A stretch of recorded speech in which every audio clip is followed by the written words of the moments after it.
रक्षाबंधन की आप सभी को हार्दिक शुभकामनाएं। श्रावण मास के इस पावन पर्व पर, जिस दिन श्रावण मास भी अपनी पूर्णता को प्राप्त करता है, चंद्रमा भी अपनी पूर्णता पे आ जाता है।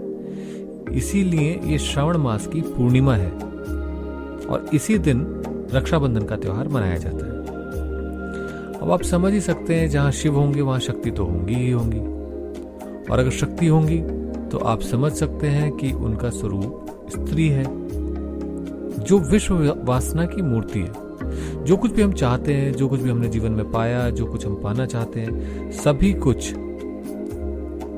इसी मूर्ति के विभिन्न प्रकार हैं और इसी कारण से उनको महामाया या माया का भी कहा जाता है। अब ऐसी देवी के, ऐसी मूर्ति को, विश्ववासना की मूर्ति को अगर हम देखें तो हमारे जीवन में चारों ओर स्त्री के विभिन्न रूप हैं। चाहे वो बेटी रूप हो, चाहे वो बहन रूप हो, वो प्रेमिका हो, पत्नी हो या माँ हो, उनके अनेक रूप हैं और मैंने कुछ उसमें से कहे।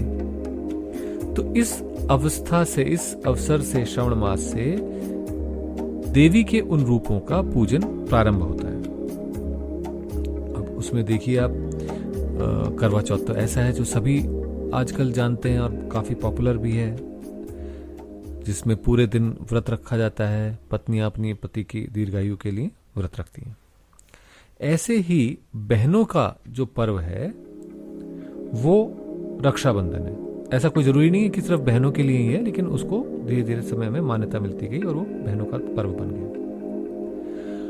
अब इस पे होता क्या है? इस पे करा यह जाता है कि जो बहनें हैं वो अपनी पवित्र ऊर्जा से एक रक्षा सूत्र को सिद्ध करती हैं, चार्ज करती हैं अपनी ऊर्जा से और ब्रह्मांडीय ऊर्जा से, मंत्रों के माध्यम से, और उसको एक सिक्योरिटी के उपक्रम के रूप में रक्षा सूत्र को अपने भाई की कलाई पर बांधती हैं, जिससे ये माना जाता है कि वो उसको पूरी तरह सुरक्षा देगा और इस वजह से वो अपनी बहन की सुरक्षा कर सकेगा, उन झंझावातों से, उन समस्याओं से जूझ सकेगा।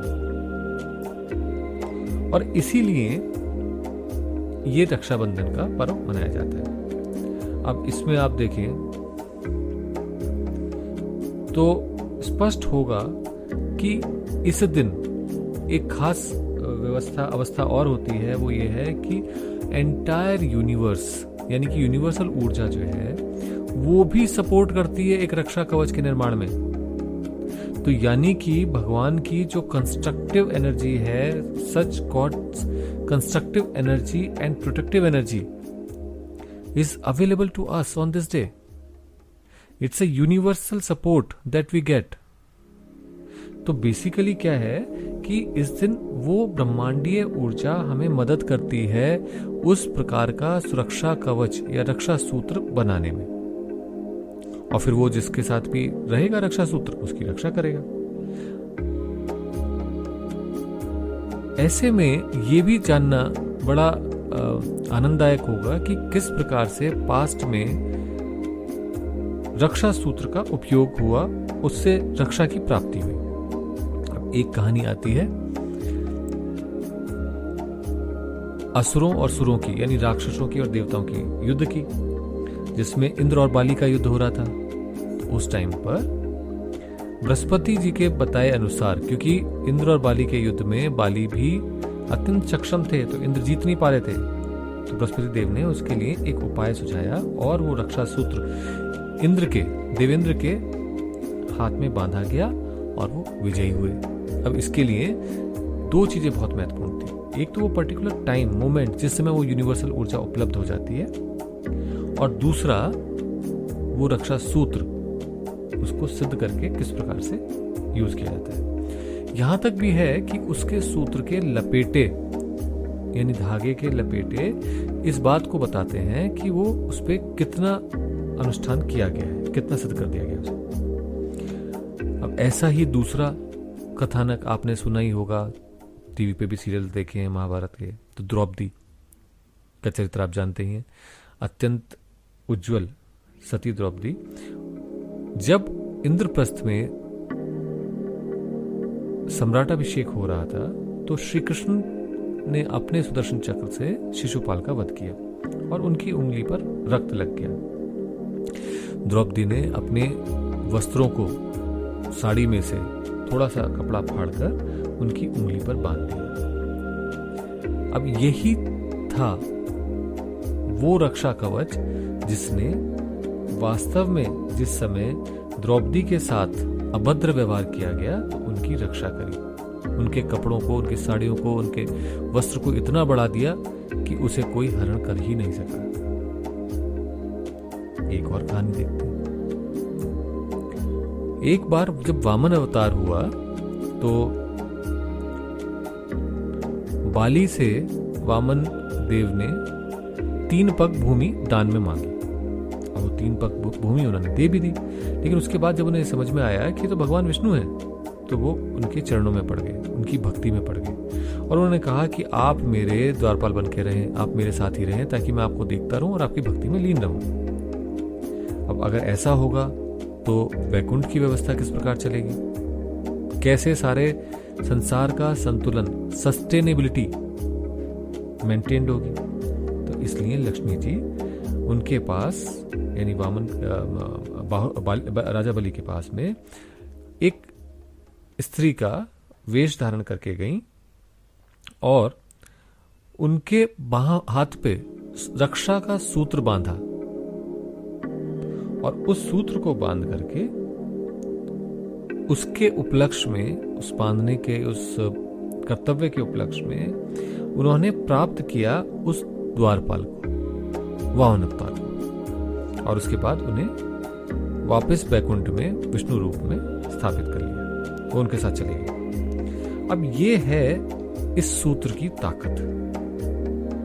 लेकिन इसके लिए 2 चीजों की बहुत अधिक आवश्यकता होती है। एक तो ये कि जब बहन या सिस्टर उस सूत्र को बनाए तो उसमें क्लियर अफर्मेशंस को दे, उसकी जो भावनाएं हैं उन्हें व्यक्त कर सके, उन्हें स्पष्ट रूप से बता सके कि ये रक्षा करेगा सारी समस्याओं से, सारी दुर्भावनाओं से, सारी नेगेटिव ऊर्जाओं से, इत्यादि इत्यादि।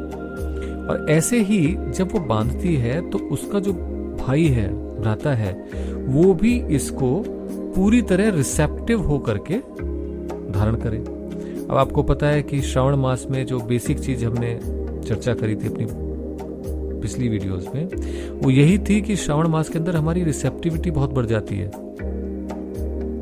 और यही कारण है कि इस पूर्णिमा के दिन उस भाई को जब वो पूर्ण रिसेप्टिविटी के साथ में बैठता है, एक्सेप्ट करके बैठता है, उस समय उन अफर्मेशंस के साथ उसकी बहन के द्वारा बांधा गया सूत्र रक्षा कवच जैसा हो जाता है। अब एक सरल प्रयोग भी हमें समझ लेना चाहिए कि फिर इसे करना कैसे चाहिए, कैसे हो कि एक रक्षाबंधन का त्योहार में उत्सव तो हो ही हो पर साथ ही साथ एक रक्षा का भी व्यवस्था हो सके, एक कवच का निर्माण हो सके। तो इसके लिए ज्यादा कुछ नहीं है, मात्र इतना सा है कि जो सिस्टर हैं, जो बहन होती हैं, वो बहनें नहा धोकर स्वच्छ होकर उत्तर या पूर्व की ओर मुख करके अपने आसन पे बैठे। जिस धागे को उन्हें चार्ज करना है, जिस राखी को उन्हें चार्ज करना है, उसे अपने सामने रखें। जिन भावनाओं के साथ में वो चार्ज करना चाहती हैं उनका संकल्प लें कि ये इन मंत्रों के जप से या इस प्रकार ये 10 बार बोल करके, 20 बार बोल करके इसमें ये ऊर्जा एकत्रित हो जाएगी और उस ऊर्जा को एकत्रित कर और फिर उसको अपने भाई के वहां पे बांधे। और जब बांध रहे हैं तो भी उसको पूर्ण रूप से देखते हुए बांधें, अपनी दृष्टि से उस धागे को देखें और प्रेम पूर्वक बांधें, ताकि वो जो रिसेप्टिविटी है और आपकी जो पॉजिटिविटी है वो फ्लो हो सके, वो रक्षा कवच का निर्माण हो सके। अब इसको बहुत प्रकार से किया जा सकता है, पर सरलतम प्रक्रिया यही रहेगी जिसमें बहुत ज्यादा दिमाग लगाने की जरूरत नहीं है, बहुत ज्यादा साधनात्मक उपक्रमों में घुसने की जरूरत नहीं है, बट आप इसको साधारण रूप से इसी प्रकार से सूत्र का निर्माण करके अपने भाई की कलाई पर बांध सकते हैं।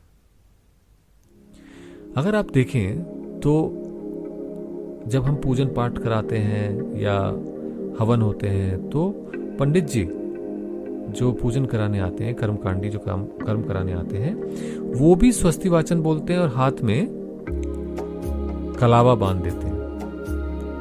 ये सब रक्षा के विधान है।